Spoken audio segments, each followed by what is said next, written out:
Lesson 98 यानी कि 980 सवाल का स्टॉक हो चुका है हमारे पास।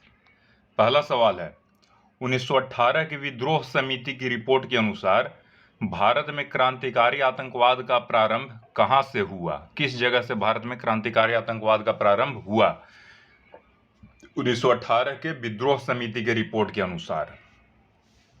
ठीक है, तो इसका जवाब है 1918 के विद्रोह समिति की रिपोर्ट के अनुसार भारत में क्रांतिकारी आतंकवाद का प्रारंभ महाराष्ट्र में हुआ। ठीक है ना, कहाँ हुआ? महाराष्ट्र में हुआ। ठीक है, और किसके नेतृत्व में हुआ भाई? यानी कि क्रांतिकारी आतंकवाद को आरंभ करने का श्रेय किन्हें दिया जाता है? तो वासुदेव बलवंत फड़के को। ठीक है ना, और ये इंफॉर्मेशन है 1918 की विद्रोह समिति के रिपोर्ट के अनुसार। ठीक है, अगला सवाल, अशोक के किस अभिलेख से ज्ञात होता है कि अशोक के शांति की नीति से प्रभावित होकर जीववध करने वाले लोगों ने जीववध करना छोड़ दिया और दूसरे कार्य में संलिप्त हो गए? किस अभिलेख से ऐसा पता चलता है? ठीक है, तो इसका जवाब है अशोक के कंधार अभिलेख से। अशोक के कंधार अभिलेख से।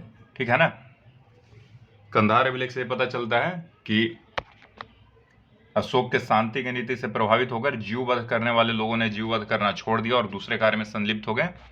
कंधार अभिलेख से ऐसा पता चलता है। ठीक है, अगला सवाल, जब आंतरिक ऋण द्वारा घाटे का वित्त पोषण किया जाता है तो अर्थव्यवस्था पर निम्न निवेश और निम्न मांग के रूप में नकारात्मक प्रभाव पड़ता है। प्रस्तुत कथन सही है या गलत?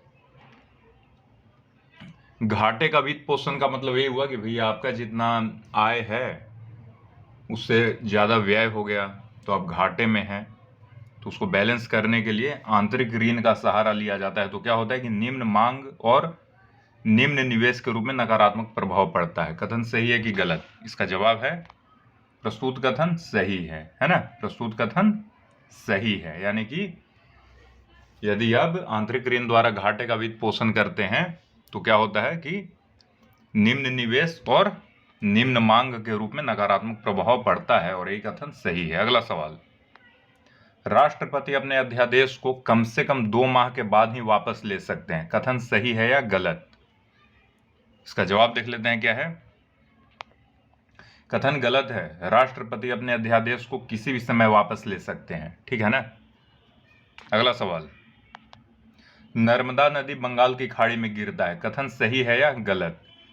अब ये गिरता गिरती देख लीजिए, हालांकि नर्मदा पुलिंग माना जाता है। ठीक है, ये जैसे इंडिया का नीचे वाला पोर्शन ऐसे है। ठीक है ना, तो इधर है बंगाल का खाड़ी, बंगाल की खाड़ी, और इधर है अरब सागर। तो नर्मदा नदी कहाँ गिरती है? बंगाल की खाड़ी में। देख लेते हैं जवाब क्या है। कथन गलत है, नर्मदा नदी अरब सागर में गिरता है। ठीक है, यानी कि इस साइड में इधर गिरता है। ठीक है, नर्मदा नदी। अगला सवाल, भौतिक अनुसंधान प्रयोगशाला PRL कहाँ स्थित है? पिछले लेसन में सवाल पूछा गया था, भौतिक अनुसंधान प्रयोगशाला की स्थापना किसने की? तो उसका जवाब क्या था, याद करो। और कब स्थापना किया गया? तो वो तो 1947 में किया गया था। और किन्होंने किया था? बहुत बड़े अच्छे वैज्ञानिक थे, उनका जरा नाम आप बताइए। ठीक है, लेकिन सवाल यहाँ पर है भौतिक अनुसंधान प्रयोगशाला कहाँ स्थित है? ठीक है ना, तो इसका जवाब है भौतिक अनुसंधान प्रयोगशाला यानी PRL जो है वो अहमदाबाद में स्थित है। यह एक स्वायत्त संस्था है। ठीक है, अगला सवाल, यह अहमदाबाद में है। PRL कहाँ है? अहमदाबाद में। अगला सवाल, हिंद यूरोपीय भाषाओं का सबसे पुराना ग्रंथ कौन सा है?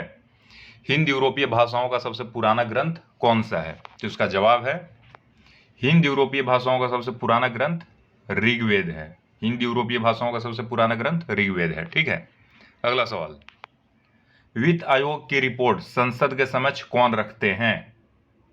इसका जवाब है वित्त आयोग की रिपोर्ट संसद के समक्ष राष्ट्रपति रखते हैं। ठीक है, कौन रखते हैं भाई वित्त आयोग की रिपोर्ट को संसद के समक्ष? तो राष्ट्रपति रखते हैं। ठीक है, बुद्ध ने अपना प्रथम उपदेश कहाँ दिया था? नर्सरी का सवाल है, तो इसका जवाब देख लेते हैं सीधा, कहाँ दिया था। अगर आपके मन में लुम्बिनी और कहाँ राजगीर वगैरह आ रहा है तो देखते हैं आप सही सोच रहे हैं कि गलत सोच रहे हैं। कुशीनगर आ रहा है तो भैया बुद्ध ने अपना पहला उपदेश सारनाथ में दिया था, ठीक है ना। यूपीएससी की रिपोर्ट संसद के समक्ष कौन रखता है? रखता है नहीं, रखते हैं राष्ट्रपति। ओह सॉरी, जवाब ही मिल गया इसका। तो संसद के समक्ष राष्ट्रपति रखते हैं, ठीक है ना, रखते हैं, है ना।